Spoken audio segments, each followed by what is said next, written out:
My name is Tavi. I'm 35 years old. Before I'm never go to school. I cannot read, I cannot write. My job, pick up garbage. I'm very poor. Pick up garbage and sell. Oh now, Holy man help me.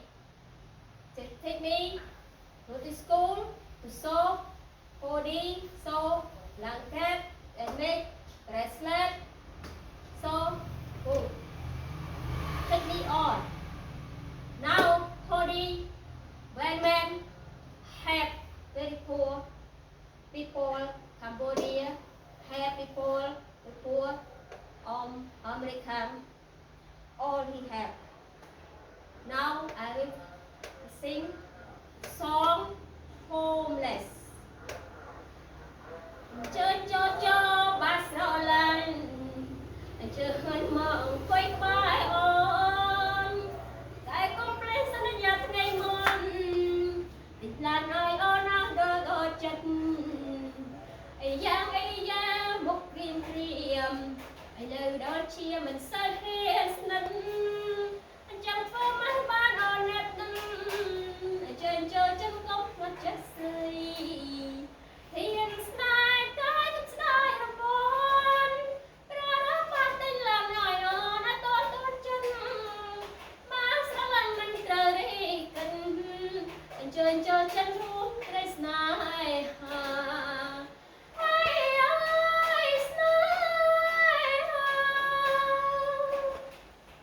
Thank you so much. Very good. Thank you so much. Here the gun. Here, Holy Vernon. Thank you, Tavi. Thank you. Thank you very much. The Hoodie Van Man is happy to be in Cambodia on this August 31st, 2019. However, I want to talk about 400 years ago. It's fast. Let's reverse back to 1619 August. Jamestown, Virginia. First 20 slaves came in and were, I guess you want to call it, kidnapped from Africa and finally made it to their journey in Virginia.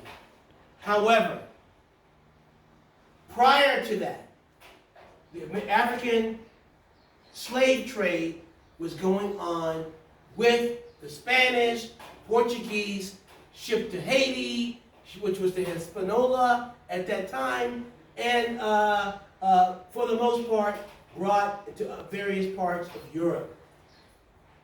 I want to thank again Tawi for her Cambodian song.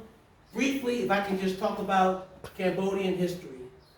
The Angkor Wat is one of the most popular tourist places in the world. If you ever come to Cambodia, you see the temples of Angkor Wat. But in 1975, from the Vietnam War spilled over to Cambodia. From 1975 to 1980, the Cambodians were enslaved and imprisoned, beaten, and killed. 2 million people, Cambodians, lost their lives from 1975 to 1980. And Tawi is a product from that period, the Pol Pot regime, who was in place, terrorizing, killing, and enslaving, discriminating against intellectual, upper-class Cambodian people. Tawi cannot read, she cannot write, she can speak a little English, she's fluent in Cambodian, Khmer, okay? But her job was in the garbage, picking up garbage, selling the garbage. We met, she's now working for me, selling the fabric, selling recycled fabric that she sewed together, hoodies, hoods, and this particular long coat here will also be used, not used, but offered for donations. Tawi sewed this coat, maybe it took, I don't know, 20 hours to sew. I have to get the exact number. but it's all handmade and recycled fabric. Some of the recycled fabric is here. We're converting these recycled fabrics to blankets for the homeless. So today, I want to talk about a couple things, a couple dates that are of significance to me. August 1619. Prior to August 1619, we had the African slave trade going on around the 1502. Okay? Portuguese, Spain, Spanish people took the boats, boom, to Africa and started selling them and trading them as commodity, as property in various parts of Haiti, Hispaniola, which was Hispaniola at the time, various parts of Portugal and Spain. Somehow, around 1619, the Africans were kidnapped, terrorized, beaten, died on their journey to Jamestown, Virginia. Only 20 arrived. Now, between 1619 and 1776, the colonists from Britain, they killed, murdered, terrorized the Native Americans. And so somehow, as a result of that, in 1776, the 13 colonies declared their independence from Britain. From 1776, actually from 1619 to 1865, we had, guess what? Slavery.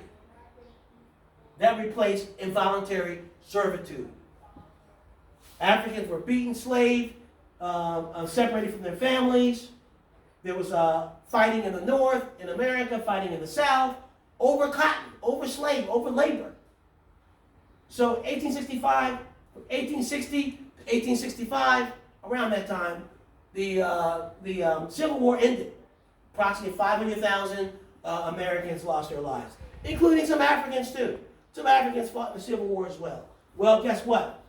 After 1865, the Emancipation Proclamation and the 13th Amendment freed the slaves. The slaves were free to go wherever they wanted to go, so to speak. In 1896, between that time and this, 1896, there was a lot of discrimination. People hated black people, they hated Africans, they hated former slaves, the white pride, white supremacy, all those notions grew stronger and stronger and stronger. Probably even the Ku Klux Klan.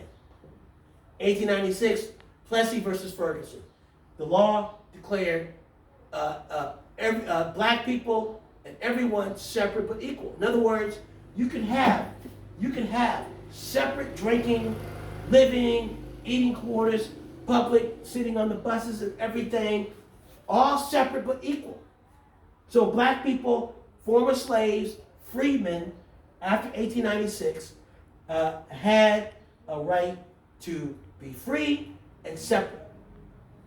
Between 1896 and 1994, you had the Ku Klux Klan, lots of racism, blah, blah, blah. 1954, the landmark case, Brown versus Board of Education, overturned 1896, Plessy versus Ferguson. Okay? You had lots of things happening between 1954 and 1965, including and up to the Civil Rights Act of 1964, where they declared that, guess what? Everyone's equal. Everyone's equal. And then boom, in 1965, black people and other people, women, had the right to vote. Wow. A lot of stuff happened. All this time here, from here to here, racism is blooming. It's blooming. Sometime around 2009, President Barack Obama, the 44th president, gets elected. Black president. Everyone had hope. Keep hope alive, okay? So I guess one could argue that the social justice reform movement really started from here. It really started from here up until the present time, 2019. We're talking about 400 years of racism, 400 years of slavery. Now, if you come back over here, and if you notice, in the first part of my, I guess, discussion that I had here, the hoodie man is free from economic servitude. Before you had slavery, you had involuntary servitude. You had white people.